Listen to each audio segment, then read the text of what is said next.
Accounting, bookkeeping ও tax feeling যদি একই ফার্মে করা হয় তাহলে কি কোনো রিস্ক আছে কিনা?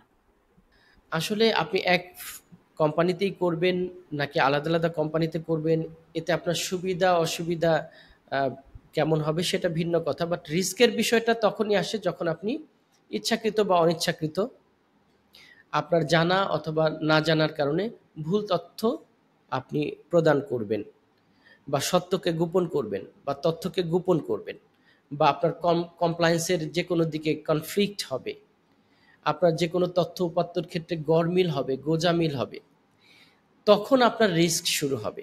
এতে প্রবলেমটা যেটা হয়, যদি আলাদা আলাদা কোম্পানিতে করেন আপনি, ধরেন ভ্যাট একজন সাবমিশন করছেন একটা কোম্পানি, আবার কর্পোরেট ট্যাক্স আরেকজন করছেন, এই ক্ষেত্রে আপনার ভুল হওয়ার সম্ভাবনা থাকতে পারে। কারণ যিনি ভ্যাট সাবমিশন করছেন তার কাছে তথ্য যেটা আছে সেটার ভিত্তিতে করার পরে দেখা গেল যে কর্পোরেট ট্যাক্সের সাথে কিছুটা মিসম্যাচ হলো, তখন কিন্তু আপনি রিস্কের মধ্যে পড়ে যাবেন, তখন কিন্তু আপনার ঝামেলা শুরু হবে। এই জন্য আমরা অনুরোধ করব যে আপনার একই কোম্পানিতেই বুককিপিং করেন, ভ্যাট ফাইলিং করেন, ট্যাক্স ফাইলিং করেন, এবং একই কোম্পানির সাথেই আলোচনা করেন, পর্যালোচনা করেন, এবং কিভাবে এটাকে সঠিকভাবে নির্ভুলভাবে সঠিক সময়ে নিরাপদভাবে পেনাল্টি মুক্তভাবে করা যায় সেটার অ্যাডভাইস গ্রহণ করেন। ধন্যবাদ।